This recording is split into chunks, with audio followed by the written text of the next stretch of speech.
favor. This is one more, please.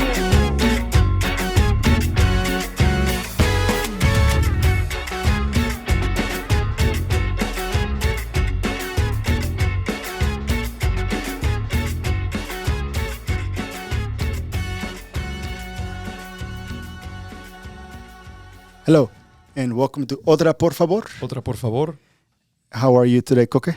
I'm doing great, man. How are you? Good, man. You know what? I stopped putting the number of episodes when we start recording stuff now because, you know, we released this episode one day, this episode another day. We're just going to be like, welcome to another episode of Otra, por favor. Let's do it. Let's go into it, man. We have some great content, great guests.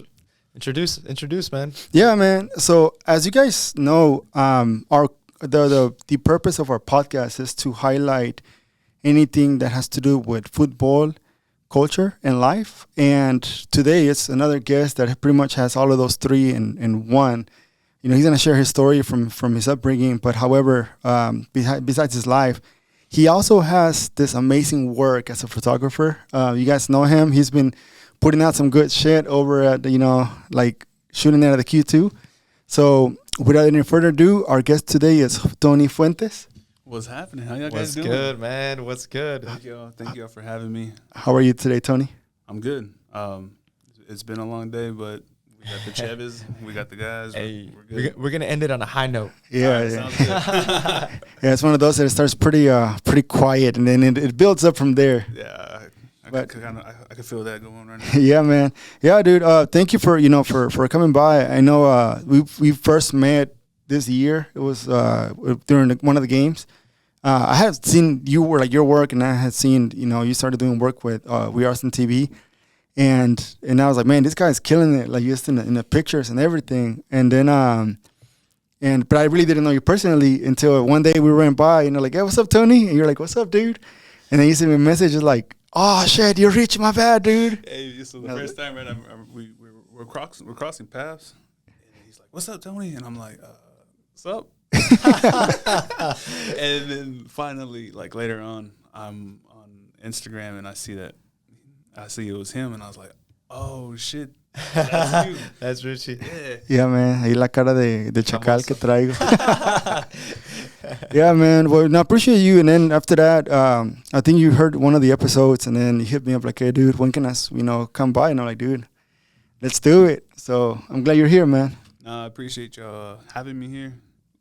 First off, also, what y'all guys are doing is great. Y'all keep it going for real. Even if there's days y'all don't want to do it, you got to stay consistent with it. Yeah, for sure. Un cafecito, como dice, ¿cómo se llama? Un compa, un periquis. No, no, we just, puro cafecito con eso tiene. But yeah, dude, it's one of those things that like, you always, whenever you do something like this, it's after work, like, getting off work, and, sometimes you're tired. But it's just that moment you get in the microphone and you talk and you have a good time. Everything just like, you forget about that. Right. Y te agarras energía. Yeah, and I think even more than that, just knowing the community of creatives and people doing things here in Austin, especially you doing photography, We Are Austin TV, like all these different people, different networks. You get kind of inspired, you kind of vibe off of that shit. So I appreciate you coming by. I appreciate that advice, and thank you for recognizing our work, man, because it means more coming from you, because we've seen some of your work, we've seen a lot of your work, and it's been incredible, man. Your photos really capture the feeling, the euphoria of the Q2. Thank you. And it's probably like you also got, before we get into the photography part, you also got a pretty iconic picture that, it's, over time it's going to be aging like a wine. Like a fine wine. Like a fine wine. It's like a fine that, Argentinian wine. That comeback, Three Citron de LV. I don't think nobody got that but you. Yeah, I'm 90% sure that I'm the only one that has that. Yeah.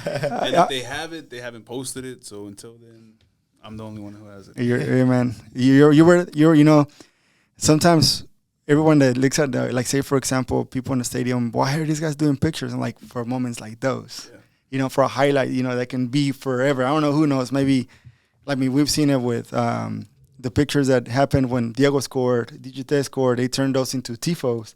So that's a pretty cool thing to see. Like especially the work that you do is like, man, it's da frutos todo lo que haces. If I see that on one of those, I'd probably lose it. I'd be so happy. I'll retire. No, man, we got to keep going. You got to keep going, brother. Just like you told us to keep going, you got to keep going. But nah, dude. All right, so let's take us into the snapshots of your life, man. Bring us through the life of Tony. Yeah, so I'm born and raised here in Austin, East Austin to be exact, 2-1. East side. Over here we kind of go by zip codes and stuff. Yeah. So, off airport in Springdale, my upbringing was hard. I'm gonna be honest with you. There's a lot of hard times, but for the most part, everything was good. My parents would send me to Mexico. Like I'd get in trouble here, right? I was a troublemaker here. Yeah. At first, ya está serio, pero ahí la cara de que si tiene este güey. He has a past. And so I'd get in trouble over here. Then my dad was like, "Nah, we got to send you over to Mexico. That's the only way to cut the shit out." So there I go. I'm grateful for it because I was able to learn a lot, right? De la cultura y todo eso that comes with it. So my parents are. So I'm the oldest of 4. My parents are from Tula, Tamaulipas, un rancho pasando Ciudad Victoria. Most of my tias are they live in Monterrey right now. And my wife's born and raised in Austin, so we're trying to stay in Austin, but the whole. Where your roots? Yeah, we're trying to stay here, but stay rooted. The housing is, it's crazy, dude. It's crazy. Yeah, I mean, right now we're renting, but the way that everything's going, we're going to start have to go outwards. It's just unaffordable, man. Yeah, it's completely unaffordable. So, and then what else? From there, I would go to Mexico, come back, and then photography just happened to be a thing. So it just happened. You just woke up one day and just decided to pick up a camera, or is this an interest that you had, and it kind of sparked somewhere? The spark came later on. The camera, my mom, she had a point and shoot, power shot, and we mainly used it for my brothers and sisters to like record them on the track. My sister was a cross country runner, and my brother played football. So we would use that little point and shoot for their film and stuff like that. Yeah. I was obviously the one behind it, and then it wasn't until 2017-ish. I found that camera again. I picked it up, took a picture of this pigeon. The very first picture I took was a pigeon, bro. Wow. And I looked at the colors, and I was like, all right, there's something there. Yeah. And then the interest starts to peak, right? So your interest starts to peak a little bit, and then now you're on Instagram, like, okay, so there's this person who does concert photography. How do they do it? Now I want to do it. And so it just kind of just grew. Starts to build on itself. Yeah, because I'm one of those people who's like really, I'm kind of addictive personality. So if I'm in it, I'm 100% going all the way. And I know a lot of people like that. Yeah. One at the end of this table over here.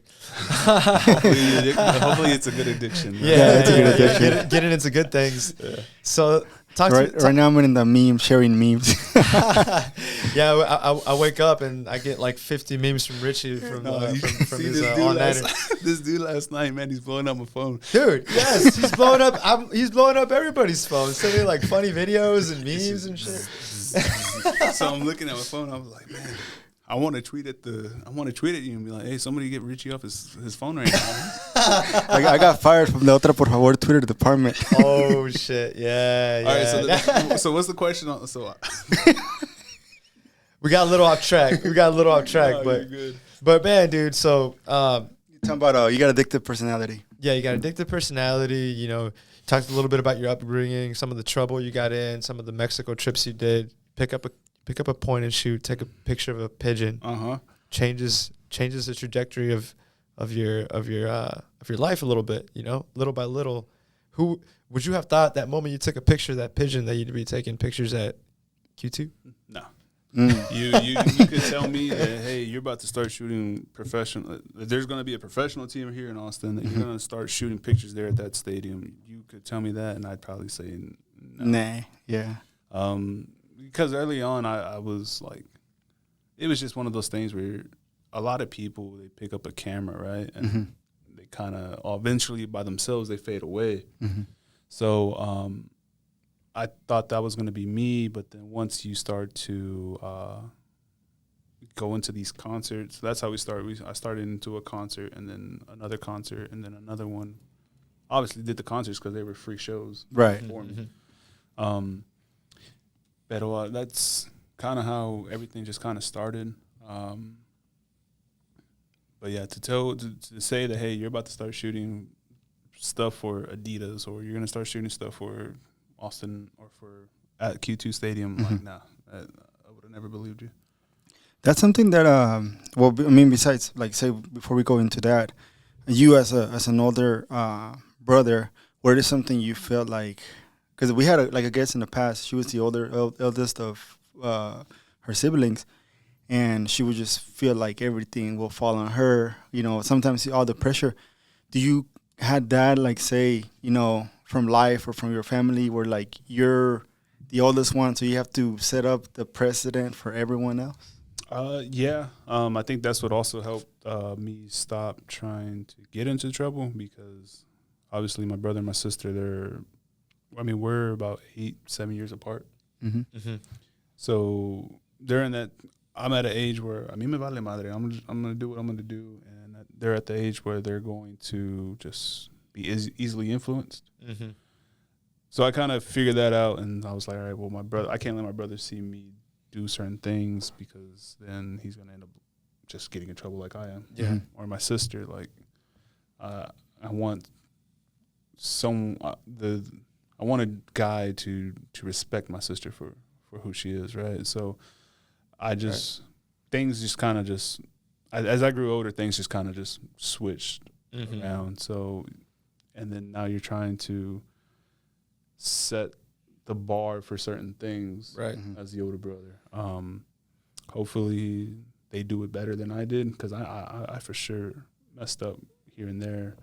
But you just kind of put the blueprint out for them, and then you just hope and that they follow it, or I would hope that they do better. You know? Yeah, no, definitely. I really relate to that, man. I'm the oldest of 3 siblings myself, and like you're saying, like without wanting, you are kind of forced into this role of being a mentor, being someone that sets that blueprint. And that's one thing that I always told my brother and sister, like, you're gonna do this, but better because you saw the mistakes that I made and you saw what worked, what didn't work, and luckily, you know, we've been blessed and they've done great things. But like you said, like you had to kind of figure it out on your own and to kind of step into that role. So I'm actually curious, you know, being the oldest, who were some of those people in your life that served as your mentors? One was my uncle Ruben. Like he was, I don't call him an uncle. I see him as a brother. Just seeing things that he did, I'd follow. Right. So again, I'm in that age where I'm watching everything that he does. Right. So he was moving the right way. He was talking to the right people, and he would just talk to me. And he was like, "Hey, the rules for us aren't set to succeed, right? Like we're both from East Austin. We're not supposed to get out of here without maybe going to jail or something. So you're gonna have to find another way. Like we're gonna have to find ways. Luckily for him, he was playing football.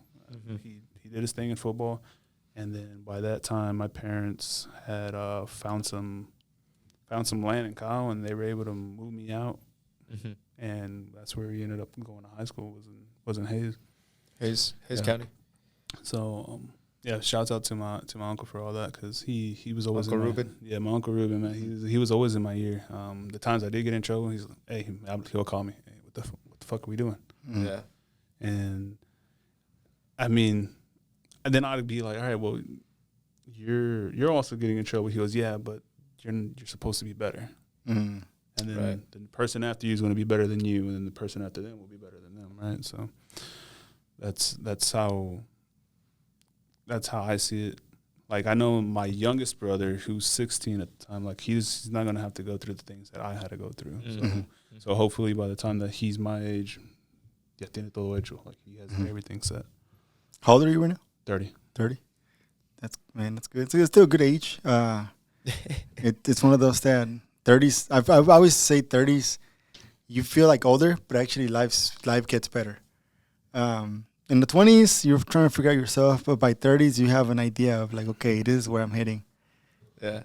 And then like experience helps you also like open up doors to create or do more than just work. For example, what you're doing right now, like besides work, you're also doing, photography. And your uncle Ruben, how old is he? My uncle Ruben he's about 35.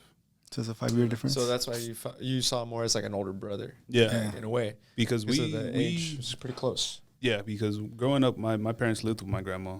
Gotcha. And, so we were always together all the time. That's why I was able to be close to him a lot. So yeah, that's why he was one of the influences. Good deal, man. We were just talking about age earlier today. I told Richie I was coming from Costco, and he's like, "That's where old people shop." Bro. Yeah. Are you Costco or Sam's? Dude, I'm none. Dude. I'm HEB, bro. No, I told him, bro, you're missing out on them savings. I mean, we bro. go. Don't get me wrong. Are you using your membership card or somebody else's? My wife's, but it's I think like every time I still have a thing where like I don't want to have the dad bod or anything, so I don't want to be known as the like that like I feel like once you're at Costco, it's como que ya. Pretty much as soon as you walk in, your body transforms into everything transforms into like they're like giving you the food samples in your mouth, just feeding you until you just get the little and I'm like, dude, I'm trying to I still want to be like in this place where I don't want to fall into like ya se fue ya se le llevó la fragancia. No, I don't know. It's a cool place to go. I'm more of a let's go to HEB, live in the moment type of person. Nah, man, I like Sam's. Sam's is I'm more of a Sam's guy than Costco. So Sam's, you can find better deals on certain things. Man, whatever. Like we're getting sidetracked. But one thing I do want to say is I don't know how they still got the $1.50 hot dog at Costco after all this inflation. But kudos to them, however the hell they do it. Hey, the pizza slams too. Yeah, man, that's good. But we were talking about the age thing earlier. The age thing. But one thing, like say for example, for you is you found someone that you had like you can see eye to eye with, even though they were older than you, because it's someone that's still going through situations that you're probably going through. He still understands certain things, so it was easier for you to grasp what he was saying compared to like I feel like say if your uncle was 50 and you were 20, 18, it's like hey tío, but you already lived your life, let me live my life. But looking at your uncle, pretty close to age, you understand where he's coming from, and it's easier for you because he understands your struggle. He understands he's still probably going through similar situations that what you're going through, and a lot of it that's a good thing. So for me, I had very similar things with other friends that were older than me. And that's what helped me always just think of like hey, llévatela calmado, porte bien. Because when you don't have papers, it's like you can't really mess it up because para atrás. So, but like say like with you, it's just that having your uncle part is important because a lot of we sometimes go in life and there's people like us, or not people like us, but like similar like someone that went through a struggle and they really didn't have no one to rely on that was older than them or younger than them. Older than them, but like pretty close to age, and that's where there's a lot of misunderstandings also in generations because I feel like when you have an uncle, it's easier for you to relate to him. That sometimes like someone that has dad or a mom, like with my parents, I have a good relationship, but I've seen it in other places where with the parents, it was just like no cabe, no da. But yeah, like my parents, they were about 20 years old when they had me, so it's like they're still forming. They're still trying to figure this out. Like they're still trying to figure out how to be a parent, how to balance their sons, and so, and then the whole thing of like I hear the excuse with my brothers a lot, with my parents, and they'll try to be like, times have changed, right? And so Yeah, times have changed, but so that's why when you're able to get that advice from somebody who's closer at age, they can't really use that excuse, right? So, Yeah. because the times from, I'm sure, like times from our parents to us to our younger siblings, like things have changed completely. So that way, I just want to be able to be there for my brother and my sisters, just to be an ear for them, and at the same time see if they kind of stray off. You just put them back in place, and hey, this is what's going to happen. Si no haces las cosas bien, because I've been there. Yeah, dude, for sure. I mean, I get what you're saying with the generational gaps. You know, the changing times, but also in life, there's things that are constant that we all know, like, you know, triumph, failure, defeat, pain. Those are things that are super relatable across generations. So, kind of leads me to wondering, you know, what are some of those times that, you know, you said you had a struggle upbringing, but talk to us about some of those moments in your life where it was a difficult time and you managed to find a way to get past it. So, like, when we grew up, so we went, like I said, we went from my grandma's house, right? And then my parents would move us into an apartment. And then eviction notice starts coming. So then now you got to go back to your grandma's. So then you go to another apartment. And then whenever my parents decided to buy the land out in Kyle, they brought in, my dad's dream was to build a home.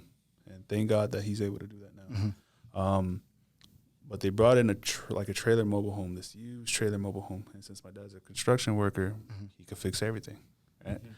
So, like, I remember when we moved into this trailer, like, that same night, my dad put in the plywood floors. Like, we're sleeping in this trailer on plywood floors, bro. Like, that was us. And then, but at the same time, my dad would always tell us, like, it's going to get better day by day.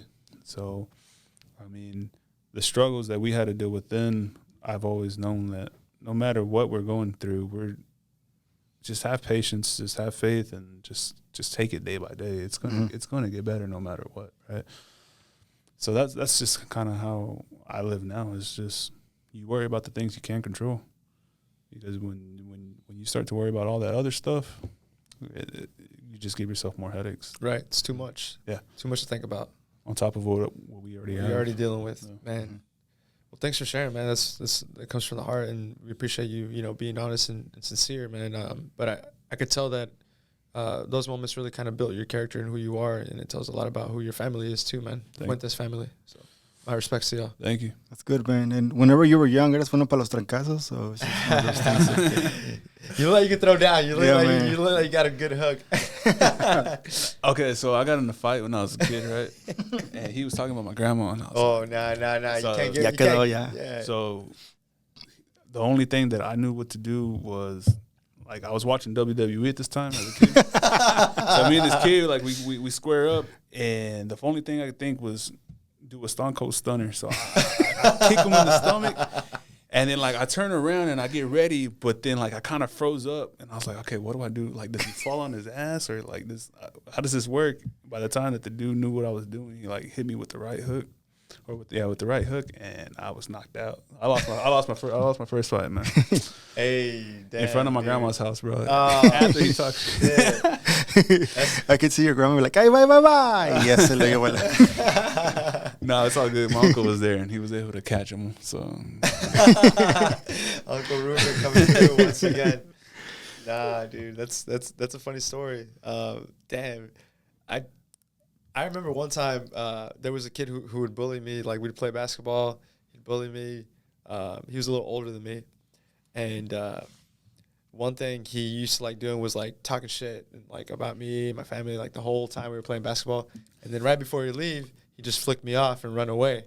Like, that was his thing. Yeah. And one day I knew he was gonna do that, so I'm like waiting for him to just say he's about to leave. He flicks me off and he runs away, but I'm already chasing after him. I get all the way to his house, and, like, he's about to slam the door on me, but I hold it open and I punch him right in the nose, just like pop. And I after that, I was kind of stunned. I didn't know what to do. Yeah. And then his big brother comes out, And I was like, well, for sure, this is the day I die.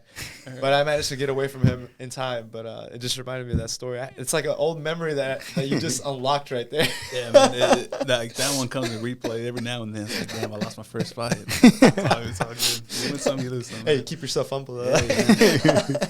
Yeah, but after that, se la pelaron todos. Yeah, I could get, like, I'm cool until, like, when I get hot-headed, I get hot-headed. Yeah. You'll know. You seem pretty calm, cool, and collected now, man. But I'm wondering what gets you passionate? What gets you out of your seat? I would say, like, not being able to tap into, like, the potential that I have. Like, I've after shooting after a few years, I kind of knew, right, like, there's something there. Like, I got something, not to, like, be cocky or anything. But when you know, you kind of know. And there's times where I wanted to say quits. There's times that you just find, like, my wife would be like, no, you got to go. So now that that everything's happening, I'm like, all right, now let's really see what we can accomplish now. Like, now that everything's happening the way it's happening, I want to see how far I can take this. So that's what motivates me, is, like, I just want to know how far I can get, and I'm scared of what I I won't achieve if I don't go all the way. Well said, man. That reminds me of you heard David Goggins? No. David Goggins is like this. He's like a former Marine. He was like one of the only black Navy SEALs, like, at the time, one of the first ones. And I read his book like a while ago, but what you just said reminds me of one thing he said on there. Like, his biggest fear is to, like, his words, like, to one day die, go to wherever you go. Like, in his head, it was like he would go to heaven, and the person would tell him, man, you didn't do everything you could have done. Like, everything, all the potential you had, you didn't get there. Yeah. That's what motivated him and kept him going, and that's very similar to what you just said. Yeah, and big shouts to my wife, because she's the one who really, like, helps push the days that I don't want to come, or, like, the days I don't want to go to Q2, or the days I don't want to shoot. She's like, hey, you're here for a reason. Like, you gotta go. You should go. And she's pushing me. Because trust me, there's times, bro, like last weekend, I did not want to do the thing for Adidas. The Alianza thing? Yeah, like that whole thing, because we just got back from doing a thing in El Campo that was like late Friday night. Saturday we had Q2. Now you got to bust out all these photos, and then they call you up Sunday or Saturday night, late at night. Hey, can you come do this thing with Adidas? And I'm like, all right. So I told my wife. My wife's like, you got to go. Like, this is where you start to push forward. So, you know, you just kind of wake up that morning and you're like, all right, we got to go get it. So. Dude, I should have said it yesterday. I think Salsa got a message about doing a second shooter. And I was like, darn it, I already have made plans. But I was like, and I mean, like, this whole week I've been, you know, just not spending a day with my wife. So I'm like, okay, Sunday's the day I spend with her. And I was like, I mean, she would have been cool with me going. But I'm like, no, next time he's going to go, yeah. So we'll make it up later. All right, so my question for y'all would be, how do y'all find that balance to do the passion stuff that y'all want to do and to do, like, to spend time with your wife? Man, that's a great question, dude. Because, like, we were just talking about it before we started recording. You know, we've all been, we're all married about the same time. Marriage, like 1 to 2 years. And for me, it's just really, it comes down to communication. Like, laying out the week, what we want to do, what we're interested in, what we prioritize, and just getting on that same page, dude. Because, like, what I've noticed is, like, when me and my wife are on the same page, dude, like, I support her with everything she wants to do, and she supports me with everything I want to do, and we, like, help each other succeed. Where the balance kind of messes up and it creates, like, a little bit of turmoil is when there's someone has an idea in their head of how things are supposed to go, and they don't go that way. You know, like, that's how my wife is. Like, she's a planner, dude, like a straight up planner, and I'm more of a I'll just wing it. but I've had to learn how to plan better, and that for me has helped balance a lot. Yeah, I'm a big planner. So like, whenever, honestly, I'm gonna be honest with you, Richie.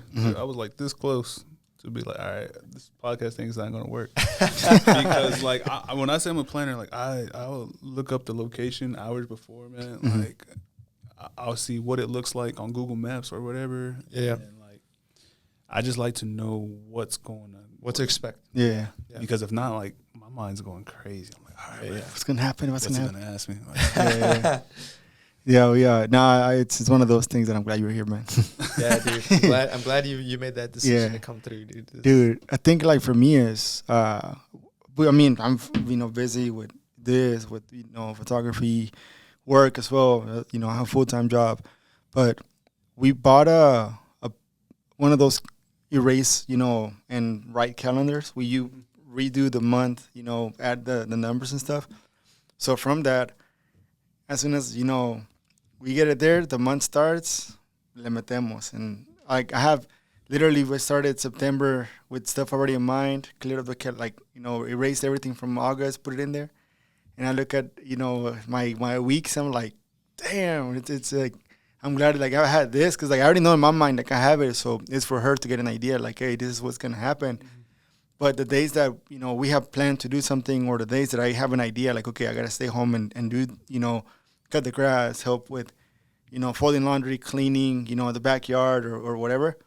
Like I want to be there, or even just hanging out, doing nothing, So that's what helps out. And for the most part, she's respectful of my time. Like in the past, it was one of those things that he'll be like, hey, so the game ends at 10, right? Like, well, it ends at 10, but there's more stuff that happens after that. So now it's one of those things that whenever there's a game, no llegar hasta las 2 de la mañana. Yeah, the other day it was a game like that ended around 10 o'clock. What game was it? It was before the Nashville game. Mm-hmm. I'm talking with one of the other photographers in the back with Nico, and she calls me. She's like, hey, where you at? The game was done at like 10 o'clock. I was like, yeah, but we do a lot of things after the game. Yeah, but they don't see that part, right? Yeah. Like they don't see we gotta break down our cameras, we gotta go and edit some pictures and try to post them and be the first ones to post and all that. But that's good information. Communication's key. Yeah, communication's key, and they know like Amanda knows like the main like photography is my thing. Mm-hmm. So I just try to be open with her, like, hey, there's a game this day. Mm-hmm. And she's like, okay, just remind me. So I'm there reminding her every day. Hey, there's a game on Saturday. All right. There's a game on Saturday. All right. So that way she kind of just get an idea. Going. Yeah. I have with Nog, it was one of those things that at first I let her know, like, hey, there's this games. And like, how many? Like about 4 this month. Yeah. And she already know, like, okay, I know for sure 2 out of those, I'm only going to see him like twice this week. Or like yesterday, one thing that I tried to go play pickup with Los Verdes, but also she had asked like earlier, like in the afternoon, she's like, hey, can you help me, get some stuff done at the backyard? I'm like, yeah, it's cool.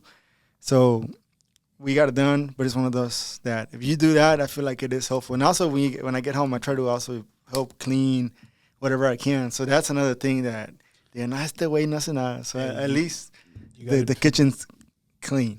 Yeah, you got to pick and choose your battles, bro. Oh, yeah. Yeah, for sure. You also got to be able to have those tough combos, man, because sometimes, like, especially with our schedules, they can be so busy, right? Mm-hmm. Don't give yourself that time to have that actual conversation that is not going to be so pleasant. It's going to be like, all right, there's a little frustration that builds up the longer you let it wait. You know what I'm saying? Yeah, the games, I think this month, you know how we had like those games on Wednesday, then on Saturday. Yeah, it's a lot. It's a packed schedule. Yeah. Whenever they work on Thursday and Friday, all right, so where's my time? And it's like, all right, well, we got to find that. Yeah, I think that's why Sunday I didn't reply to that message, because I'm like, I know we already have plans, and I don't want to be like, hey, this happened. So then if I need to do something like this week, it's easier for me to do it and move around. So I try to do, if it's any last minute things that I'm like, okay, it's going to be good, why not? But if it's something that, I mean, like you said, you pick and choose your battles. Yeah. So, guys, FYI, as long as you do that, you're good. And wash the dishes. Wash Con the eso está. Think about yourself. Yeah, there we go. There we go. That's a key. But one question that I have is, you grew up in the East Side, right? Mm-hmm. So you've experienced the changes from back in the days to now. How has that shaped you as you're growing up in Austin? Right now, what we try to do, because back then there used to be like a culture, and like there was like a Tejano culture, right? Back Mm-hmm. then, and Mm-hmm.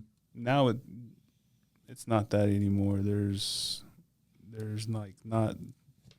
Back then there was like certain families, like certain last names that you knew who those people were, Yeah. and now you don't. Like, I wish we knew where some people moved out to, but that's not the case anymore.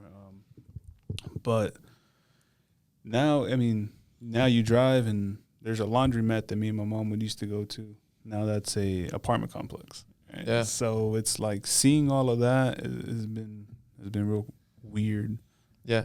Going down the street to a grocery store that me and my grandpa used to go to, it's not there no more. Like, it's just weird. That's it. That's super interesting that you say that, man, because I've lived in Austin since 2009, and I've seen a lot of change since then, especially on the East Side, and it's something that I don't really think about too much, but I think about it to a certain extent, but not to your level, to where these are your roots. This is where you're from, where you're born and raised, because when I go home to Houston, north side of Houston, Texas, where I was born and raised, everything for the most part is the same. And when I go there, I get those feelings of home. I'm like, like you put on like an old shoe, you know what I mean? Like, it's just comfortable. You know what it is, and it makes you feel good. So I can't imagine how that makes you feel driving through your old neighborhood, seeing landmarks that aren't there anymore, that are changed, and the character of a place that's like not the same. Because I mean, I think I'd probably lose it the day that so there's a ballpark where we grew up where I was playing baseball. It's called in Fiesta Gardens. Mm-hmm. Like, if one day they decide to tear that down, I'd be really upset. Because a bunch of us, that was like our place after school, was to go play baseball there, or go to Saragossa and play at the gym there. But that feeling that comfort of home, I only really feel that whenever I come.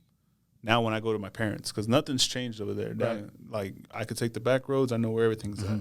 Or if I go to Monterrey, I know todos los callejones. I know where everything's at.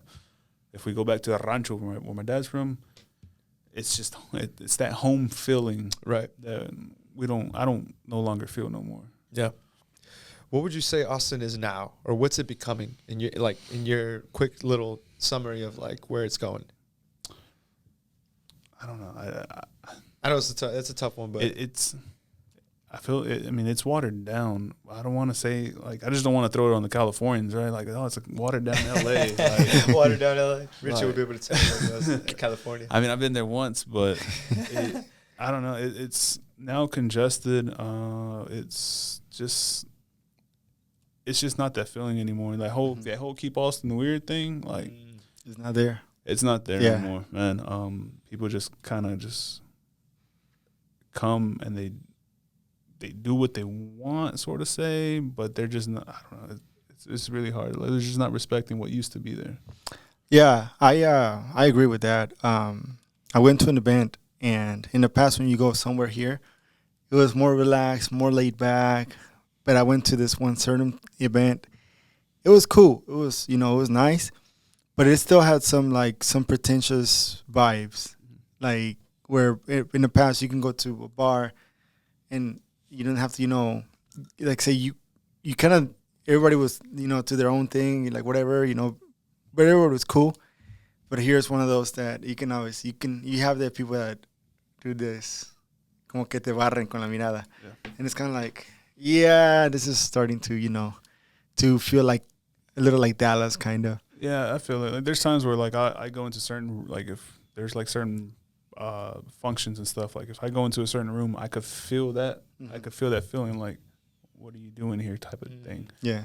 I think the only really place right now that's kind of stuck to who they are. There's a bar on E6 actually, La Perla. Oh yes, the armadillos. Those Yes, armadillos, sir. man. But they, whatever's inside that bar right there, you Yes. take whatever inside that bar and you spread it all around East Austin. That's what it was, That, bro. dude, I was gonna ask you like, what would you say are the strongholds of like what Austin used to be? And I'm glad you mentioned Las Perlas. Yeah. Shout out to Las Perlas, man. Yeah, that's a true spot. When you walk in there, Yeah. you know you're almost stepping back in time. Yeah, you're legit. Like you got these old school OGs, OGs, some bro. OGs in there. And it's all decked out in like Longhorn gear, right? Like, Mhm.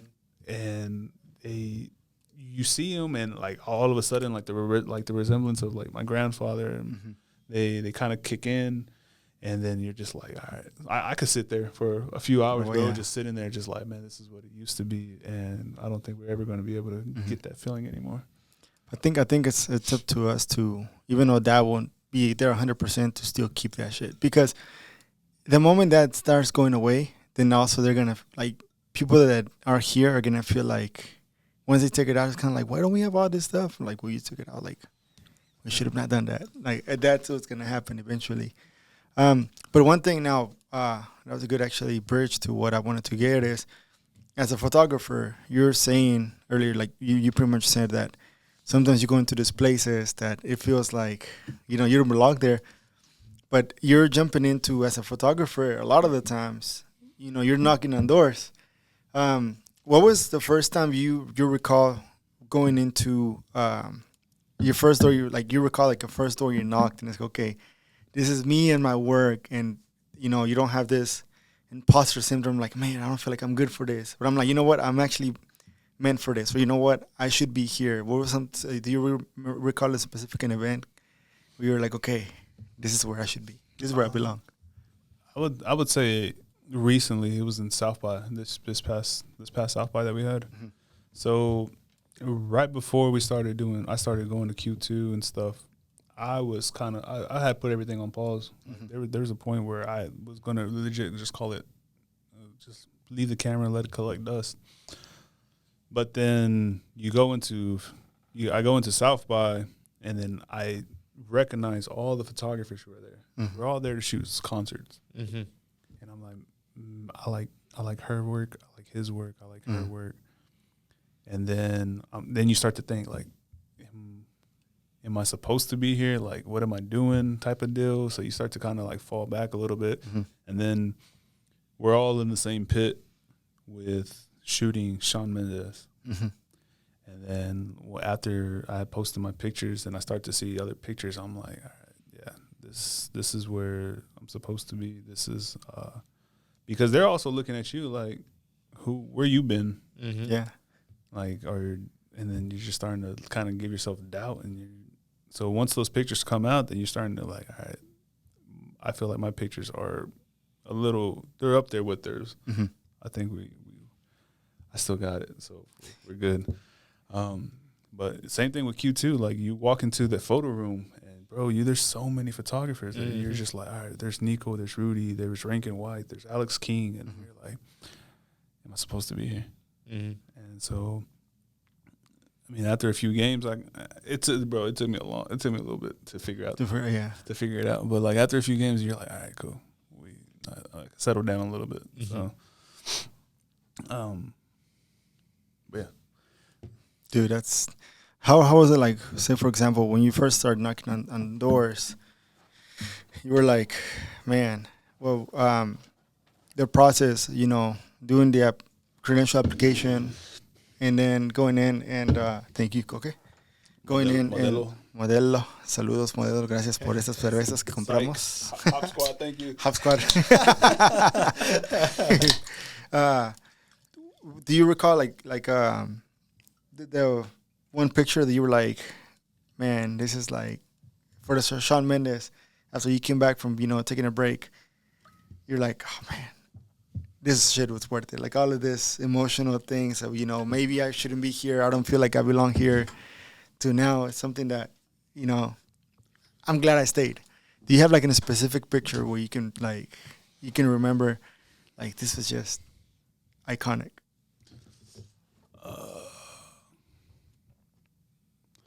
I would Yeah, I'd take him back to that Sean. There's this like Shawn Mendes picture where he's like, it's a vertical picture, and like the lighting is just coming from a certain way, and like there's like a star glare, and like as soon as I posted it, all his fans, I want to be like 100%. Like I think I was the first one to post. Okay. As soon, like I have this thing where I have to kind of post first. As soon as that picture went off, all his little like his fan pages blew it up, ran with it. Yeah. caught fire. And I was like, all right. So then you're sitting there, bro. I had to turn off my Instagram notifications. Like, they're still turned off. Because occasionally you'll still see like those likes from that one picture. But it wasn't until recently, like when you start to get into like the room with like the Shawn Mendeses or the Sebastian Yartas and like the Gunnas and the Young Thugs, like these are superstar rappers. Like these are superstar artists, right? And when I was for shooting, we were just doing the openers. Like I'd have to go knock on the door. Like the first person that I shot was JID. He's a rapper who signed to J. Cole, right? Yeah. He was an opener, so I had to go to that venue and be like, "Hey, my name is Tony. I actually have bought a ticket. I just have a camera. Can you just give me permission to come and shoot?" Well, do you have work? Well, here's a pigeon. Here's the pigeon I took. Love it. Damn, that pivoted a pigeon, dude. That should be like in a frame, bro. You definitely need to print that pigeon, dude. That could be the thumbnail. But the lady was super cool, man. She was like, "Nah, you're fine. You already bought the ticket." And I was like, "Yeah." So she was like, "Just come on in." So I go in, and I already had did my research. Like I knew it was the first 3 songs only, and from there the pictures I took, I think were at that time were pretty good. And then like there's one where he's like smoking a joint. He posts that one, and I'm like, all right, I like this feeling. I like what's going on here. But yeah, I mean, to any person who's going to start, just send out the emails, send out the DMs to the artists, to the DJs, to the promoters, to anyone you can get your hands on. Just show them something. That's pretty solid. Yeah, that's true. It's pretty solid advice. Shoot your shot. Yeah. I mean, that's how. Can I tell a story? Yeah. Please. T.I., right? So I'm Uber driving at this time, and I pick up this couple, and now this couple's asking me for my recommendations. Hey, is there a mall around here? I was like, yeah, well, there's Barton Creek. So as I'm taking them to Barton Creek, they're talking, and I could kind of remember, I know what they were talking about, but I didn't want to butt in. So then all of a sudden, the gentleman asked, like, hey, you want to come to a show tonight? Damn. And I was like, for who? He goes, well, I'm T.I.'s DJ. Oh, that. And I was like, oh, absolutely, I'd love to go. He goes, all right, come on. So he goes, well, what's your name? So I give him my name, my information to put me on the list. He said, all right, you come with the +1. And I'm sitting in this car, bro, and I'm driving to the mall, and I'm like, fuck, should I ask? Hey, bro, my name's Tony. I shoot pictures. Oh, yeah, well, can I see your work? The only pictures I had was JID and this pigeon. Hey, you've been in your portfolio, bro. Building that portfolio. And so he was like, yeah. I think he was lying. He was like, yeah, bring your camera, come through. That's cool. All right, bro. So then I go and I go to the show. I take the pictures. It's T.I., it's Trey the Truth. Yeah, Trey the Truth. All of Grand Hustle. So Tokyo Jets and all of them. And so after that, so now my portfolio now expands. It starts to expand a little bit. And then that connection leads to another connection with Trey down the line. And so you just got to shoot your shot, man. Yeah. You just never know what's going to happen. I'm a person, like if you tell me like, hey, I'm going to hook you up with somebody. It's kind of got to the point where I kind of just like let it roll off, and if it happens, it happens. Yeah. But like if I can go to a certain person and be like, hey, bro, this is what I do. Can you give me the opportunity? Like I'm 100% take that shot. And if they say yes, you better be ready. That's awesome. Dude. So yeah, that's something that I take it, like say for example for me personally, I got married the same way, shooting my shot, in a place where like, I'm here, I guess. I guess it's gonna happen. My wife through a DM, so we're good. There we go.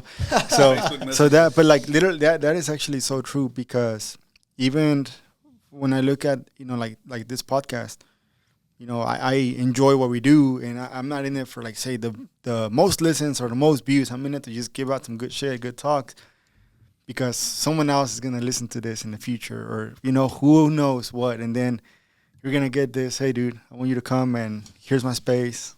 Come record here, or anywhere, or here's we want to sponsor you guys for something or whatever, or we want to do a collaboration like that.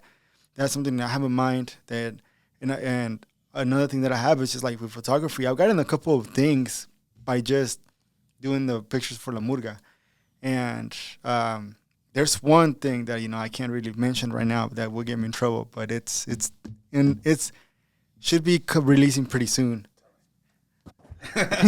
So I do it off the mic. Off the mic. So, but you're right. People are gonna somehow, somewhere, someone's gonna notice. And then one, like say for example with Isaac Jacobs, when I did his graduation pictures, Isaac is the kid que está inválido. I was like, hey, can I shoot at the stadium? Yeah, it's cool. And then a week after, something happened with his mom and the band, and they had to do a fundraiser. And then I get a call from KXN, like, hey, can we use your pictures for an article? And I was like, go for it. Yeah. So I do gotta say, like, when you're doing something good, someone is gonna notice it, and you're gonna be able to make it happen. And you're gonna be able to come through, but you have to continue going. You have to continue. There's times que no va a salir nada. You have to do free shit. But those free events are gonna lead you to, one, experience, because you still have to practice, and then two, have a portfolio. So now when they see it, they're like, oh, he's actually consistent. So he's not just a pigeon with like 4 artists, Yeah. No, there's you have to stay, cause you kind of just have to like keep your tool sharpened, because even back in South by, like I was looking at my camera, like the whole time he's performing, Sean is performing, I'm looking at my camera like, how do I adjust my settings? Like I'm not comfortable with it again. And you don't, because like now you kind of have to like know how to adjust things on the fly. Like you got to know where everything's at, right? Especially in soccer, because everything's so fast paced. And so you just got to be able to like keep everything sharp. You got to also understand that you're not going to get paid for everything, but like you said, you do good things for others, it's going to come back to you tenfold. Yeah, man. Right. And like you were saying, man, life, when you're working with your heart and with your passion, like life has a way of kind of showing you the doors, but you got to walk through them. You know what I mean? Mm-hmm. Talk to us a little bit about some of those lessons learned, maybe some things that you wish you would have known when you were starting out that you learned over time. Man, I wish. All right, so the first thing that I did for at Q, well, it was the Atlas versus Austin FC. Mm-hmm. Mm-hmm. I had to take some pictures, and those pictures they did okay. I was okay with it. But then FC Cincinnati hits me up, so they're coming to Austin. They're like, "Hey, well, we need a game day photographer." All right, me thinking, I gotta go rent all this gear. I gotta go get another camera. I gotta go get another lens. Like things I'm not comfortable with. Right. And that showed in my body of work. Like what I gave FC Cincinnati was bad, bro. But that's just because I just tried a little bit too hard. I didn't stick with what I knew. Mm-hmm. I should have. I kind of wish things could be back. I mean, if FC Cincinnati, if you come back, things will be different. But I mean, that's life, right? Like you can't fake it. Mm-hmm. And if you try to fake it, people are gonna know. Like you're not being who you are or where you came from and stuff like that. So,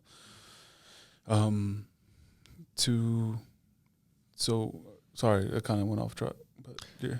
No, you were going somewhere. You kind of hit it, yeah. Like it was just things that you wish you would have known that you could have told yourself back then. Yeah, I mean, I wish that camera that I rented was didn't have an image stabilizer in it, so like all the pictures came out really blurry. I wish like I just did my research better, and I just try to rush things as it was. Right. Man, that's and I would say, for example, like that it helps Cincinnati. Then I saw a post that you did. I think it was when the season started, or maybe a couple months ago, where you said sometimes you gotta shoot with what you got, and you have you have pictures of you shooting with the Rebel. Was it the Rebel 6? It's the Rebel T6. That's so faithful. And that's like, and then a lot of it is like for a lot of people like a starter camera, Right. but I mean, it's part of it. It could be the equipment, but also part of it is just a shooter. Part of it is just your style, and one thing that that I would say is you have to start with anything that is not super. It doesn't have to be super expensive, but it can show your quality and your touch, because then eventually as you get you grow, you're gonna get more stuff. You're gonna be able to upgrade your Right. equipment. Things will be different, but that part of not losing your sense, not losing your touch. I think that's why probably FC Cincinnati reached out to you, because they're like, oh, we like these guys, work. So yeah, man, I would say don't anyone out there, like, if you have this style and you doubt about it, no, keep it, work with it. If you want to perfect it, but try to, make it your touch. Yeah, the best camera, the best tools you have are the ones that you have. That you own. Your best work is your own ability. There you go. Yeah, and then I think that's what a lot of the younger creatives come in and they off rip they're buying like these Sony A7s, right? And it's like that's this, right? Yeah, So, that's the thing about nowadays. Like, you can buy like really, really nice gear, and the production, I mean, is pretty, like, you can get some standardized product, right? So what differentiates now between good photography and someone who just has a really nice set of gear? I mean, it's so the thing that was holding, like, there was some stuff that was holding me back on that Rebel T6, like certain low light situations, right? So like at Q2, there was a lot of grain in my picture, but I made that grain kind of a way of art, so to say. So I made it kind of feel like this is what I'm implicating, Like an intention, Yeah. an intentional grain. yeah. Like I trying to just mimic it, like, okay, well, and then little by little, eventually I got some money and I was able to buy this other camera, and so now you could kind of tell that things have changed a little bit. Like if you look through if you go through my Instagram, you're seeing like there's a difference. But I did everything I could on this Rebel on that old camera. Like everything I could. I think I peaked it out basically, and then there's a point where you're like, all right, how do I get over this? Like what's the next level? So then you kind of just explore it. Then you, like, for me, for example, I got another camera body, and once I feel that same feeling, I'll go for another one. And Right. No, that's really good that you say that too, because the things that I've heard and kind of learned about growth is when you're completely comfortable, maybe you might master a tool, but you're not going to grow from it. And when you're completely uncomfortable, like to the point where what you're producing is basically shit or whatever, you might call it quits. So like that sweet spot is like that slightly uncomfortable where you're challenging yourself. Yeah. So that's cool to hear you talk about your gear and your tools. That you were like, and I use this Rebel till I wore this horse out. Then I was like, I need a better horse. Like after that, you challenge yourself at that point. yeah, so then like because let's say that you go and you get the top stuff, right? And then you figure out the settings and you kind of like maximize your skills on it. What's next? Yeah. Like, you're now, like, I think one of the other reasons is we are challenging ourselves. We're trying to figure out how to get certain pictures and how to give like a certain aesthetic. But like, there's times with Nico. Have you? Yeah. Eliza.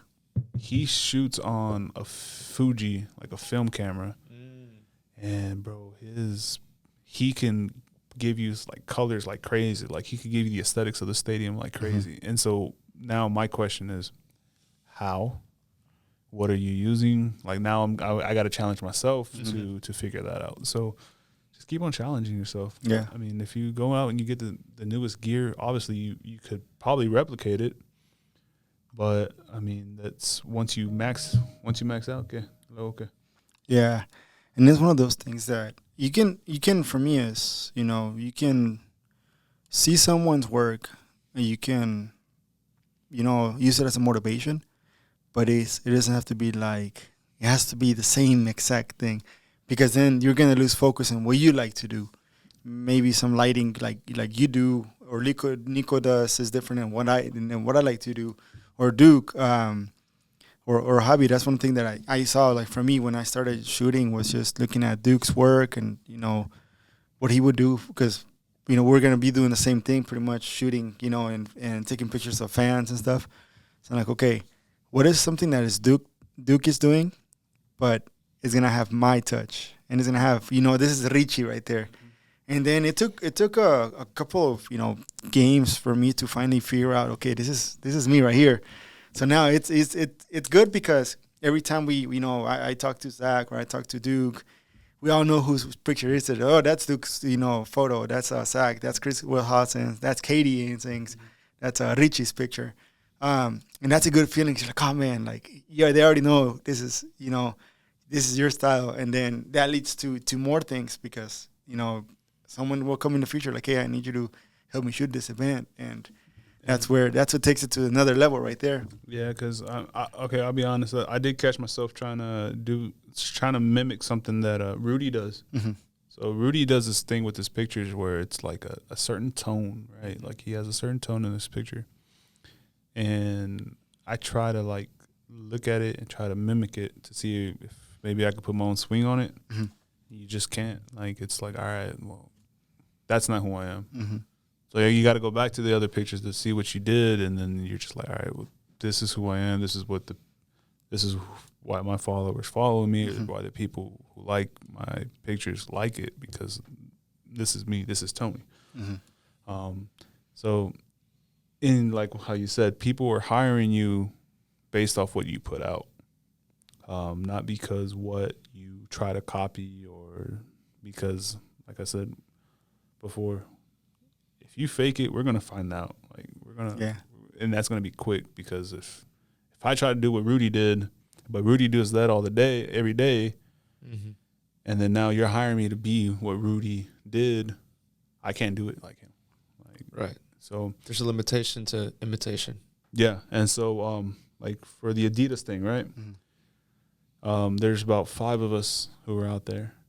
And the same thing, like we all have our own touch. So whenever they posted pictures, like on their feed, you could kind of know whose is whose. Like, oh, this one's mine. Oh, that one's Rudy's. And then this one's Noah's, or that one's like you just know. Mm-hmm. And that's why people are reaching out to you, because they want you and your product and not no one else's. Mm-hmm. Gotcha. Talk to me a little bit, man. You've mentioned taking photos of concerts, taking photos of sporting events here, Q2. What are some of the differences you see between a concert and a game? Maybe some of the similarities, and like what are the stories that you try to tell through your work? With concerts, and the differences is like with concerts, you just don't know how the light's gonna hit off. There's lights everywhere, from left and right, from center stage, from backlit, and you kind of just have to let the shutter go. Just shoot, and then you deal with the pictures later. Mm-hmm. All right. They got like about 2-3 openers before the main artist comes, and so by then you better have your settings kind of figured out. Mm-hmm. And then so whenever the main artist comes out, you're able to take that picture. The lights are going to be coming from this way, that way, right? And you don't want to be adjusting it all the time, lowering it, the shutter speed up or down. And Q2, the light is one way.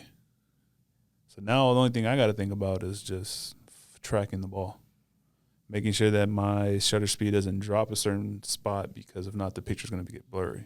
Mm-hmm. As to over here, I mean, sometimes you have to bump that ISO.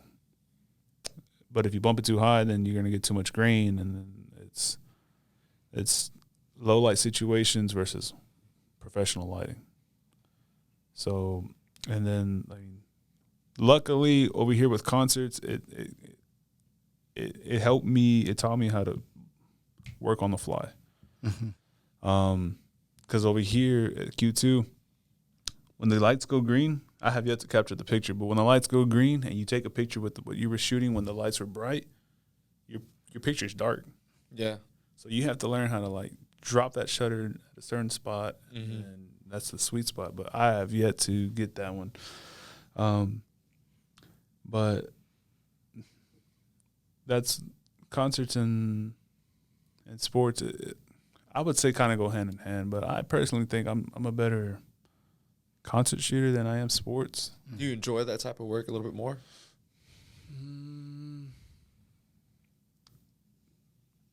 I think I enjoy sports more. I'm a stronger concert shooter than I am sports, but I enjoy sports more because especially here at Q2, you have the ambiente, the vibes, everything's there, bro. The vibes, the Q2 vibes, and you could feel it whenever that goal is about to hit, you could feel it. So you're there, energy. All right, man, here we go. I got the shot.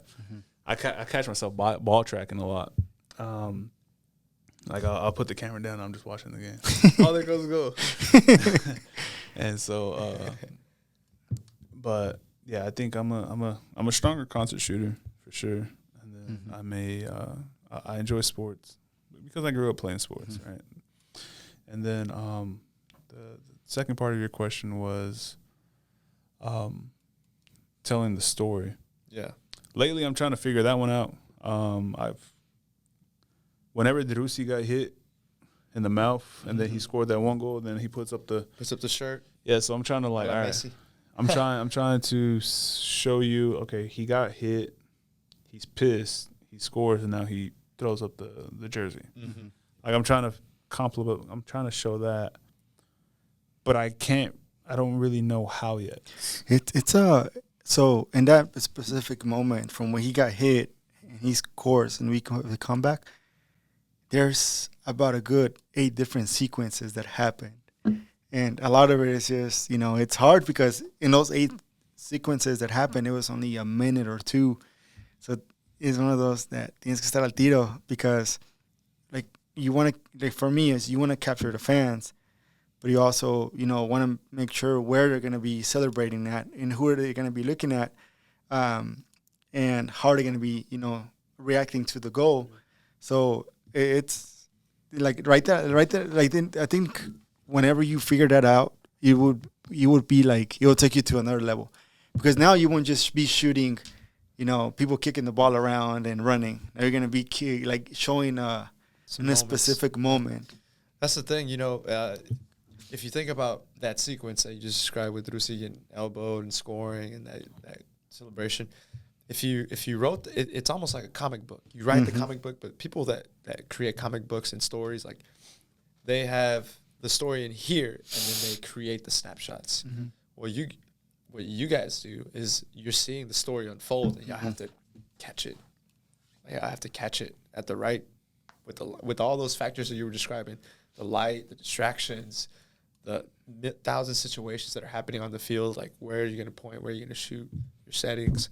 It's a lot. Yeah, because, he's doing something over here, but the ball's over there. So you're all right, at any point, at any given time, this ball can go into a corner or can get crossed in for a goal. Yeah. And he's over here getting pissed off with the ref, and you're just all right, man, so who are you going to track? Yeah. Because there's times where I followed, let's say that Diego crosses a ball. Instead of tracking the ball to get the goal, I'm staying on him. Yeah. And it's you got to pick your poison on what you want to do. It's either you're going to do this or you're going to do that, because it's going to be, for one person, it's hard to do both. And so all the distractions, you got all the fans throwing water, and you're like, all right, my lens, bro, you got to wipe it down. Another factor there, that it gets. I love it and I hate it. Yeah, I agree. Because especially for y'all, because then y'all guys are shooting into the fans, and then whenever they're starting to throw water and shit, it drops. It makes for a beautiful picture, but then you're they're fuck. Ahí estás ahí con la toallita. Jorge, give me a toalla. Ahí está el Jorge, sí, güey, pero no mames. Hincha Tony. Saludos, Jorge. Yeah, man. I think one cool thing that I've had like recently I've been doing is trying to get those sequences of a good 5 shots at the same place and just getting that reaction and turn it into like what Coke is kind of like a little comic in between that short clip, short like 5-second clip and then 5-second clip. And one cool thing that I got, it was just when La Murga, because I do the photography for them, but it started raining on Saturday. So we would have to go from the northwest all the way down to the southwest so we can go in and then we can, check in all the instruments and stuff. But in that walk, the goal was to perform at the northwest and then walk to the southwest. But it started pouring, so they had to wait. Out of nowhere, dude. Out of nowhere. Like, you're walking. One little cloud. You're walking, yeah. Wait, you're walking to the stadium, and then out of nowhere, you start feeling the breeze, and it smells like it's about to rain. And you're like, ya valió madre. So I come out the house, right? I'm wearing a white, like, I didn't want to go to that game, bro. So I'm wearing some shorts, and I put on, like, a basic white T-shirt. And as I get to the stadium, it starts to rain, and I'm like, damn. You're about to see everything in this white shirt if it starts sweating. Then I'm going to start sweating. So I ended up going to Dick's Sporting Goods. And I was like, Tony OnlyFans. Tony OnlyFans. I'm going to go to Dick's real quick and buy a T-shirt because this ain't going to happen. Oh, shit. So that happened. And then it was cool because it was not perfect shots because it was raining. But I'm trying to get everyone as much as possible. So some people came out blurry. But they came out like straight, like, sharp on the other, image. But it was cool because at that moment it was like I'm here just shooting them. They're singing. They're they're getting ready. So I have to be pumped. So I forgot my how do you call it? My plastic cover for the hood for the camera. And I was like, man, I should have brought it. And I literally came here to take a leak and then go to the stadium. And I was like, "That's in Coke." I got something in my eye. I might have to pause it real quick because this shit is burning my eye. So. Yeah, dude, going back to that sequence thing, La Murga was just, we got to, in that moment, taking pictures of them as they were walking in. It's raining. It's a pretty cool thing, man. And then Coque started crying. But I just got really moved. That's because I was thinking about my day of that too, It was my first time taking the train. From Cedar Park. From Cedar Park. How's that? Amazing, dude. My wife dropped me off at the rail station. Mm-hmm. She like packed me a little snack. And I'm kidding. I was like, Que te vaya una manzanita. I think she did give me a granola bar or something. I don't know. I got on the rail. It was perfect. I didn't have to worry about nothing, dude. I was like literally watching the scenes go by and like the trees and you see the creeks and you're like, by the time you realize that you're already at Kramer Station, it's very quick. Where does it go through?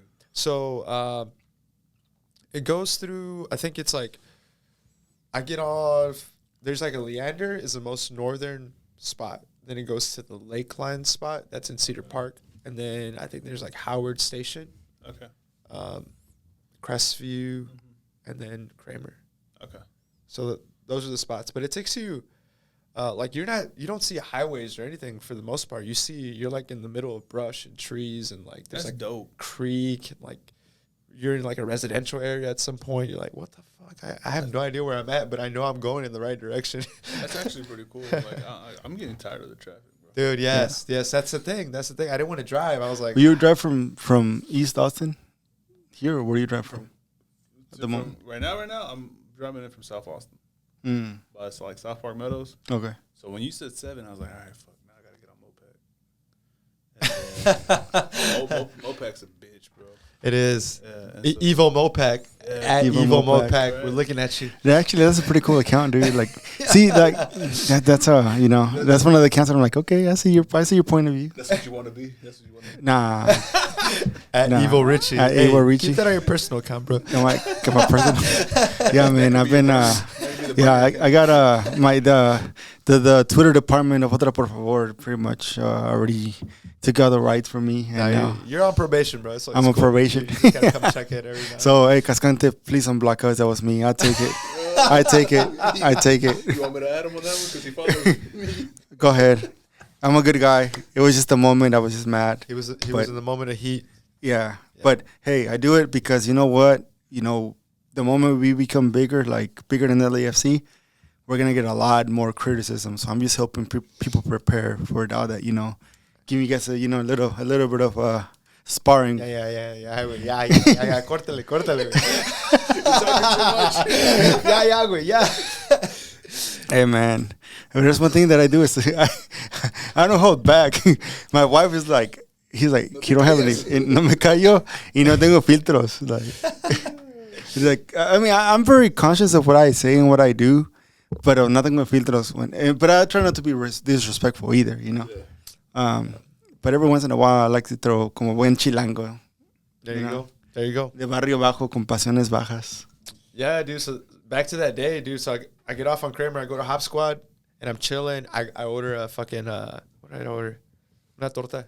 What was it? Campechana. Quesadilla campechana right there. Oh, that shit is good. Like botanita. The little food truck. What's it called? I forget. Botanitas. Botanitas. Hop Squad? Yeah, Hop Squad. I get my little campechana. I'm trying to find a little spot to squeeze in. I'm just by myself. I hadn't met anybody up yet, and I squeeze in between like a group of like people, and I'm just like barely enough space to eat. Right when I'm about to take the first bite, I feel like a heavy drop, and all of a sudden, like the rain just it didn't just like sprinkle, dude. That shit poured, dude. And I'm like trying to eat this shit, and I eat it, and I fucking go inside, and I text Richie. I'm like, hey man, I hope you take nice photos of the rain. No, and I was gonna keep my camera in the bag, you know, like not doing the pictures, and I saw that I'm like, oh, fucking challenge accepted. So I'm over here. I had a cover, like I got this cover. Y a ver qué sale con esto. And it'll be all right, you know, not the best, but not the worst. Yeah. But enough.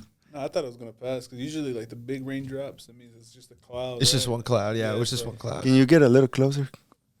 All right. So like usually There we go. like, Thank you. The bigger raindrops, they're just like little, I would say like a cloud. Yeah. So I'm on Mopac and I'm just chilling at the red light. I was like, it's gonna pass, and then it didn't stop. I get to the media parking. I'm just chilling there. I call my wife. Hey, how's your day going? And we're just talking. By the time we hang up, it's still raining. I was like, nah, man, I'm in this white T-shirt. I gotta go to Dick's real quick. It's not gonna. This is for the OnlyFans content. Photos, OnlyFans. Okay. I found it. But It's at not TFOPhotos. Not TFOPhotos. At not TFOPhotos. OF. Dude, official. You've made a lot of mentions of posting and how like it's kind of helped your following, and how like posting first is kind of a big thing that you hold importance for. Can you talk to us a little bit about touch a little bit on like social media and how it's kind of helped you push your brand? Yeah. For the most part, like it's. So we actually kicked it off posting first with Johan Valencia, right? So whenever the team signed Johan Valencia and Valencia came in, and we did like the whole arrival thing, that's when me and Herman and Brian, we got together and we were like, all right, let's do something. Right. We were the first ones to post. I was the first, cause I have like this little SD reader that goes into my phone. So I was able to get it to my phone, and I sent it to Herman, and Herman posted it. And from there, I was like, all right, well, there was like a sense of like being the first one, right?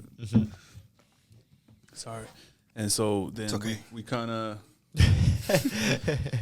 Sorry. So heavy, dude. This podcast is so heavy. So then whenever we got into the Q2, I was like, all right, well, so now that whenever the goals start coming in, you'll see me just at first I would just shoot, and I'd get like a goal celebration, put the camera down, memory card, do the whole thing, and I'd post it on Twitter. But then it got to a point where it's like, all right, it's me versus the machine, right? It's me versus Austin FC, and they got wires into their cameras, and I'm never going to beat them. But the social media has really just helped my growth so much. Like it's more networking now for me. Like I found out like the power of Twitter. It's if you use it right, bro, the networking on that will be crazy. Cause like I know other photographers from other states, and now they know me. So if somebody needs like a photographer here in Austin, they'll at me. Mm-hmm. Hey, check this out. Or if I see somebody who's in a state that needs somebody, I'll send it to them, right? Mm-hmm. And social media, it's a powerful tool. Being able to just, if you noticed, I post a lot of my stories because it's by the time that the players get into the locker rooms, they're looking at I feel like they're looking at their stories, right? So they're looking at the stories. Okay, add the story. So now their viewers are kind of going to come to mind kind of eventually. Funneling them towards your page through Yeah. stories. Yeah, Mhm. that's cool. That's cool. So this is something that I kind of picked up on, and I noticed it. Whenever we did the Johan Valencia thing, a bunch of the players started to like also come around. I don't think Instagram collaborations were a thing then, so that's why We Are Austin TV had that post.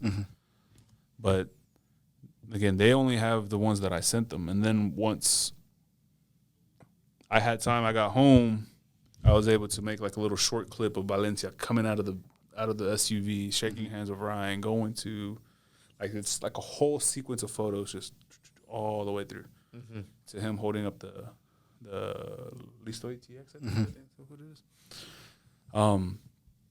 So then like now social media, I got the players are following me, right, because of the pictures, and so it's the relationships that you're building in social media that eventually will lead you to something else and then to something else. That's how I got the thing for like the little football thing that I did. Somebody from Portland Timbers he has a company, and he saw that I was posting on Wednesday, and he replied to one of the stories, "Hey, are you available for Friday?" And I was like, "Yeah, why?" "Well, I need you to go down to El Campo and take some pictures of this player." All right. So now it gets me thinking, if I never had posted, he would probably never have sent it to me. So it's important to just post your work. If you're first, obviously people are going to get more engagements with it. Yeah. I got that through concerts. Same thing with the artists. The artists go in the back of the room, they look at their phone, and there's a story of me. There's pictures of me performing on my stories. They'll share it. T-Pain reshared mine. Jay Cortez, like these artists. So there's just like a sense of like, all right, cool. If I could get it out first, maybe they could reshare it. You funnel those fans into your page, and so Right. Does whenever you're doing that aspect, even if it has like a certain secret, the way you do it, you don't have to share it. But do you bring your editing equipment, your Mac or whatever, just whenever you have a first picture, like let's do it, or do you do it from your phone? Or else? straight off the phone, bro. Like I have this little adapter that I plug into here. It comes when I know I got the shot. Yeah. It's I'm gonna go ahead and I just pull, depending if I want to follow the sequence. Like there's the one where Sebastian's holding the jersey, he's running away. Like I get that whole sequence. Once I feel like there's a break, I'll pull out my SD card out of my camera, I'll plug it into my phone, and then I gotta scroll, find at least one picture to post it, and then from there, I let it sit, and then the next day I start looking at all the pictures. But it's usually when I know I got a certain shot. Or that's good. But yeah, everything's off my phone. I wish I'm actually currently looking at MacBooks, but no, it's not there yet. Yeah. No, that's good. That's a good thing. So that way, if you have a moment, that you did something good, find ways to get it done so you can share your stuff. Yeah, I mean so with Emi Rigoni, it was his first start, and I knew it was. That's what I kind of look for. Like I'm trying to find like the news, like so it's Rigoni's first start. All right, well let me go get a certain picture of him while he's waiting for the ball to get kicked off, because we can't go to the front when they do like the pictures. So now how can I do it differently? All right, well I could go to the side real quick, try to where we're not supposed to be, snap that picture, and then keep it moving. So then once I get that picture, I know I got that picture, I just go ahead and I post it. Okay. And so people interact with it because it's his first start. It's something different, something fresh. that's just the way I see it. I sometimes try to come in with the game plan. Mm-hmm. So just depending on how the storylines go as well. Like if right now, who's the goal leader, or who has the leading goal leader? Stay between Mukbar and Drusi. Mukhtar. I think Mukhtar and that's Drusi. the lead for the goals scored. So like that's leading up with the Nashville and Austin FC games. So you're like, all right, well now I'm hoping Seba's gonna pass. Like he's gonna just go off. Yeah. And so you're there like the whole time. I'm focused more on Seba this whole game now. Mm-hmm. So like that's what I try to do before going into a game, is trying to just figure out like what scenarios could happen, and stuff like that. That's cool. It's a little bit of like foresight. Like you're looking at the story of what it's been, what it's in the present, and you kind of gotta have to try to predict a little bit of the future at the same time. Yeah. It's pretty cool. And let's say, and that comes with like with soccer in general, because it's so continuous. Coming ready just to understand, like the background behind it. You're not just they're shooting just to get a picture and that's it, and sell it to your publisher. But you're trying to build a storyline with it. Like you already know from the beginning, before the game starts, say Seba's going for that, that golden boot.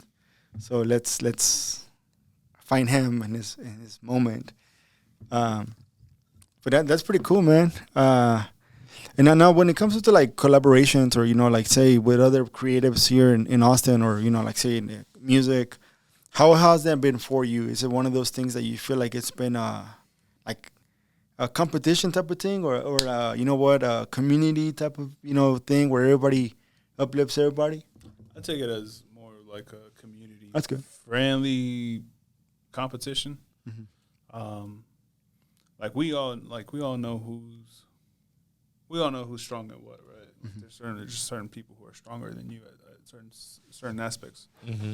and so then it's just kind of like, because again, I come from a sports background, so like that's all I really know is like, how can I get better than this person, but in a friendly way, because I'm not afraid to ask questions like, hey, how'd you take this shot, or what made you think of this? Just certain things, so that I can get better. Mm-hmm. And at the same time, build that community. Like, don't be afraid to. There's a bunch of gatekeeping, I feel. Say that it's me and Richie. You want to come in. We know how to get you in, but we don't want to bring you in. Yeah. That's the gatekeeping. Like, that's how it is in concerts. Like, that's one thing that drew me back away from it. Because if you go into the pit of any show, it's mainly the same 5-6 people. Really? Yeah. It's that close knit here. It's a really close net here in Austin. I'm fortunate to be one of those. Not all the time, but when I get in it, like, but at the same time, when I'm trying to bring in somebody from the outside, and it's like, no, you can't, because you need a publicist, or you can't because we don't know like their body of work and stuff like that, and you're just like, all right. There's a lot of hurdles, more hurdles. Yeah, so then like in sports, it's like you just really need an outlet. Mm-hmm. We for Rudy, for an example, right? I'll take Rudy. There was a certain outlet that came out to me. It was like, hey, we're gonna try to dip into Austin. We have a journalist in Austin. We need some shooters. Can you be one? We could get you credentials. Well, I already have my credentials. How about I bring you somebody who doesn't have credentials, who needs it? All right. So then I call Rudy, hey, so-and-so was going to contact you here in a bit. Okay. So now the kid has an opportunity. He takes it and he runs with it. And so that's why you just got to be ready for when you got to be ready for that opportunity. And you just kind of have to. So when Rudy comes in, I see his pictures and I'm like, damn, he's badass. So now he's pushing me. So that's that community, bringing him in. Now he has there's that friendly competition of, I got to step up because he came in. And then now someone else is there's going to be another photographer who's going to be better than us. And we just got to keep it moving. We just got to keep on trying to just find it and just keep going. And that's good, because you could have easily, the whole credential part, getting access to Rudy, you could have easily been like, hey, I don't know anybody. And then that's it. But you're giving one of your boys a chance to, to come through and perform with his work. That's some legit things, and I think it's like a lot of the times, it's okay to help each other out. It's okay to uplift each other, to collaborate, to find ways to. Yes, we already know. Like at the end of the day, we have to perform with our work. We have to come through, but we don't have to be afraid of also sharing, the bread if we can. Yeah, I mean, there's enough food at the table for everybody to eat, man. And people want to be greedy about it, but for what? I mean, if you have the knowledge, if you have the keys, be open to it. Let the, because I wish somebody was in my pocket. Well, I wish I was with somebody to tell me this is how it's gonna go for you. But I didn't. Like I kind of just had to figure everything out on the ropes. Like I reached out to Jorge, like for like some pictures for La Selección. I reached out to Jorge and I was like, hey, do you know how to do this? He, with open arms, helped me. So why would I turn my back on somebody else? I could, like you said, I could easily just said, no, I don't know nobody. I'm sorry. I could take the pictures and I'll send you the pictures. I could have done that, but I said, no, if I have an opportunity to put somebody on, let me do it. Yeah, hey man, para que vean que Jorge no solamente habla mamadas, también es buen pedo. No, Jorge, he's helped me out so much. Yeah. So like I owe a lot to Herman, to Brian, the guys there. We are Austin TV. I owe them a lot. And to Jorge igual. Like he's been in my ear. Like, hey, I'm gonna help you out with this and this and that, and he's true to his word. So. Yeah, he's anytime you have a question or anything, he responds. He gives a response. Yeah, he's quick. No, well said. I mean, great lads. I mean, especially Tocayo, man, true pillar in the media community for sure. And he's been a message away from advice and from pointing us in a certain direction. So man, we appreciate everything that he does and this community has done. And like you said, Richie and I, we love this community. We love what we're doing, but we would also love to help anybody that's facing a similar type of endeavor, because there, like you said, there's things that you wish you would have had in your pocket, somebody that you had on your side. But a lot of it is not being afraid to ask the question, because many times I think it happens a lot to like men in particular. We think that we're the only ones with that struggle, like no one else has it. But once you start asking questions and being open about your vulnerabilities, more than likely some people are willing to help. Yeah, people are willing to help out. You just, like I said, you just have to kind of just shoot your shots in that message. I mean, me da un orgullo para ver los Latinos ahí tomando fotos. If we could look down the road and you see yourself, you see Jorge, you see Michelle, you see Nico, you see Rudy, you see Edgar, like it's just all these Latino shooters, bro. Yeah, and it's like, damn, you love to see it.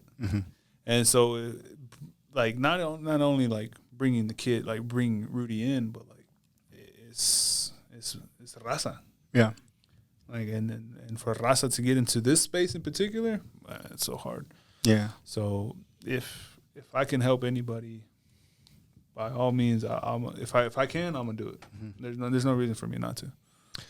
Dude, that's well put. I mean, you pretty much hit the nail right on the head. We wanted to touch a little bit on Hispanic Heritage Month, but what you said right there kind of encapsulates that. And also the importance of shooting your shot and how you can apply it to everyday life. I mean, your whole story pretty much encapsulates that. So I wish you continued success, man. I'm actually curious now, like, if you close your eyes, you kind of picture like a perfect or like a goal setting, like, damn, dude, if I could shoot this, I would feel fucking amazing. Like, what is that? I think now, when I started, everyone said, find your brand, right? I think my brand is soccer, right? For water. That's when you put me, you see soccer. I would say the World Cup. Like I'm gonna really try to shoot for the World Cup here in the States. The 2026. Yeah, that's a great goal. Fantastic goal. I think we're actually in the space at the right time. Yeah, I think a lot of us that are putting in stuff, creatively, like right now, like we're gonna get something from out of like from that, you know. Like you're gonna get something from our, we are since we are also gonna be doing it, but our own ways, in our own somehow, some ways, it's gonna be like us. You're like, oh damn, what we did is like, oh shit, you know. Yeah, it's gonna be crazy, man. And I've always told my wife, like, I know something's coming, man, and I can't tell you when. It's not my time. It's not for me to say when. Mm-hmm. It's just for me to be ready for when it does happen. I'll say it on the podcast. Recently, Houston reached out to me. Dynamo. Damn. However, certain situations we couldn't figure out. We couldn't find a middle ground for money. Like, you want me to pick up my whole family, move out to Houston, right? Yeah, it's a big move. So that couldn't happen, unfortunately. But the fact that they reached out, I'm so humbled by it. It's just like, all right, the work that I'm putting, it's where it's paying off. So that's how I know that, like, little by little, we're moving in the right space. We're in it at the right time. If it's y'all, when it's y'all, when it's We Are Austin TV, when it's me, when it's we'll be ready. For sure. But hey, man, were you gonna change your colors if that was the case? Nah. No, but that's a good thing to hear, dude. Like, I know Houston's trying to build their marketing stuff. So for them taking you as in consideration, it's a flattering thing more than like, how dare you answer to them and say maybe. Like, nah, dude, shit, that's a badass thing to hear. Even, I mean, we were talking with Herman about it, and I was like, hey, bro, this happened. He goes, I understand that's the op, but at the end of the day, this is the goal. Like, the goal was to always put a spotlight onto to our creativeness, and to just try to, I guess, gain some kind of, to gain money out of what we like, right? Because this is what we love. This is obviously, I mean, it's already what, 9, 10. I mean, this is something that we like to do. This is something I want to do. Like, right. We have a passion for it, so why not get paid for it? Yes, exactly. Because it's time that's spent that we do. You know, at the end of the day, equipment. Hey, lo bueno cuesta. Yeah, I know, man. But brick by brick, it gets built. So that's what it took me a little bit to figure out, like, the whole invest in yourself kind of deal. Like, all right, so I got the check from FC Cincinnati. So what do I do next? I can go and blow it off, or Yellow Rose. Chill. Stare. No filter life. I don't like strip clubs, bro. That shit's nasty. Hey, Jorge would have said something worse. So I'm the watered down version of Jorge. Oh man, Pinche Jorge. Nah, so like the whole invest in yourself thing, man. Like, so after the check I got from FC Cincinnati, I was like, all right, so what do you do with it? You go to Yellow Rose, or you go and get a lens? Yeah. So instead of renting the lens that I rented, I go and I buy it. And I figure it out, right? And then from there, you just kind of peel it, like I said, brick by brick. You go and you start adding things to your collection, and eventually, that's what you have is who you are. That's good, man. It's wonderful, man. Can you let us know, let the audience know where to find you, find your body of work? I have every single thing is at TFOPhotos. Twitter, Instagram, Twitch, LinkedIn, OnlyFans, MySpace. Okay, the one thing that I'm high five. I'm for real. Like, every little thing, it's at TFOPhotos. Every little thing. TFOPhotos. At TFOPhotos. Herman gets it fucked up sometimes. He's like, Tony Photos. I'm like, fucking bro. Yeah, so that's what I thought you were called, unfortunately. But now I know it's Tony TFO Photos. No, right? It's at TFO Photos. At TFO Photos. So, yeah, for those of you who haven't checked out my man Tony's work, I mean, it's amazing. Go check it out. I mean, he really captures everything that is special when it comes to Q2, when it comes to the players and the euphoria that comes with the game of football. So, man, dude, thank you so much for coming to our podcast, dude. Like, I don't know if you have any closing thoughts, anything that you maybe didn't touch on. No, I think we kind of got on everything. My only advice to y'all is stay consistent. Mm-hmm. Even when there's days where you don't feel motivated to do nothing, just keep your head down and stay consistent. Just grind it out, because all of this is gonna pay off. Mm-hmm. All of it's gonna pay off eventually. Fuck the numbers, fuck the views, the likes, and all of that. You keep on doing what you've been doing, the rest will come. Hey man, we already got the first. We're gonna give you guys some free beer in the future thing. So that's a pretty cool thing to start. Hell yeah! like I said, it's brick by brick, and eventually build it, man. Yeah. Nah, man, it's good, man. I appreciate you coming. I think you shared a lot of insight of who you are and what you do in your work, and that your background, everything represents you. And at the end of the day, they're seeing you, and that's who you are, and that's what your character is about. So you coming over, sharing, everything. It's very greatly appreciated. And thank you for being here. And we'll for sure be looking out and looking forward to shooting the last game of the season as well as the playoffs. So, and then any other concerts you come up, man, let us know, and we can share your work. Absolutely. Hopefully, we'll see what happens with that exhibition that happens. Okay. I ended up going ahead and I applied for that Latino exhibition. Mm-hmm. I mean, I think I fit the criteria as being from Austin, Latino. Yeah, for sure. The only thing I really want to do is just kind of spotlight that it's hard to be a Latino in sports. Mm-hmm. So just to be able to kind of just highlight that it's possible, to show the kids that this thing is possible, it's an actual thing. And that's all I really want to do, is just put a spotlight on that. So at the same time, there's like this community on Twitter. It's called Latinx in sports. Mm-hmm. They also just they share every accolades that somebody from the MLB or from the MLS or anything that has to do with the Latino in sports, mm-hmm. journalist, photographer, videographer, they'll post it. That way we could all kind of just stay in the same together and everything mm-hmm. like that. So it's been cool. But yeah, I mean, other than that, I think we're good. That's good, man. Tony Fuentes, man, remarkable human being. Thank you. TFOPhotos. At TFOPhotos. Thank you for being on the show.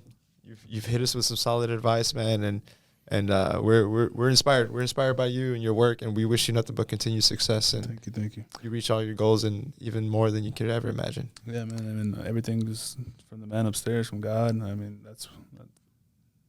everything comes from Him. Before every game, before every shoot, I pray, give Him thanks, because without Him, I don't have this talent. I don't have the opportunities that I have. Mm-hmm. So, that's pretty much it for me. Good, man. Appreciate it. It's a good way to close it. Yeah, man. Well, thank you everybody for checking out another episode of Otra por favor. Otra por favor. Please, continue to follow us on Otra por favor and Instagram. Otra X favor, Instagram, Twitter, Facebook, and otraporfavor.com. We also have a couple of stuff coming up. One is gonna be we're gonna have Mago come in, Margarito from Paprika. He's going to be here in the next episode. Yes. So that's going to be pretty cool. And then the other one, I'm work on, hopefully we can bring in Joe Corral and Uluang, both of them at the same time. Two muralists, talk about their art. That'll be a pretty cool one. And then from that, the World Cup is around the corner. So there's a lot of excitement behind the World Cup, man. Yeah. We have a lot of ideas and things brewing in the mm-hmm. Otra por favor. In the Otra por favor brainstorming sessions, so we can't wait to bring it to you guys. Who do you got? For the World Cup? Brazil. Mexico. Well, hey, man. Nah, be serious. Who's your dark horse? My dark horse? Mexico. Nah, I think I'm gonna say Argentina just because they're behind Messi. Tal vez se le puede dar. I'm gonna do a hot take. I think Korea is gonna. Cabrón. Korea. Yo pensé que Son, hey. ¿Qué ajo te metiste para decir esa mamá? If he plays anything like he did, mark the tape. Mark the tape. Watch. All right. I want this to be a clip whenever they get whenever they get past group stages. Bring this clip back out. All right. Well, you're talking about like you go open far and go, or take it, or just be the dark horse. I think they're gonna just fuck. How some far shit they gonna up. go? They're just gonna fuck shit up. But how far are they gonna go? See, that's the thing. Like we gotta Past quarters. Oh, past quarters. Okay.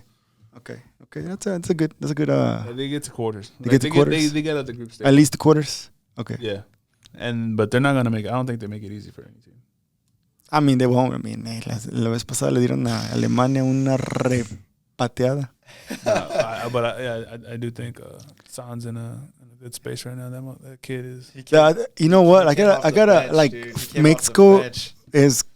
I don't know why, but they're just Mexico gonna. has a little squad. Like Huh? they do have a little squad. Like even though like Tecate's out and like Chicharito. Dude, Mexico se crece en mundiales. And there's been mundiales where they were like, no van a hacer nada, y de repente sacan. But the game against Argentina, they're probably going to fuck up all the other games, but against Argentina, they're going to win 1-0, watch. All right, we'll see. All right. But to win it, I think Argentina. I want Messi to take it, just, All right, folks, well, you heard it here. This is Otra, por favor. Otra, por favor. Y Tony dice que se lo lleva a Corea toda. Korea's gonna win this fucking shit. If they make quarters, you owe me a Korean jersey. I'll owe you a beer. I already have 5.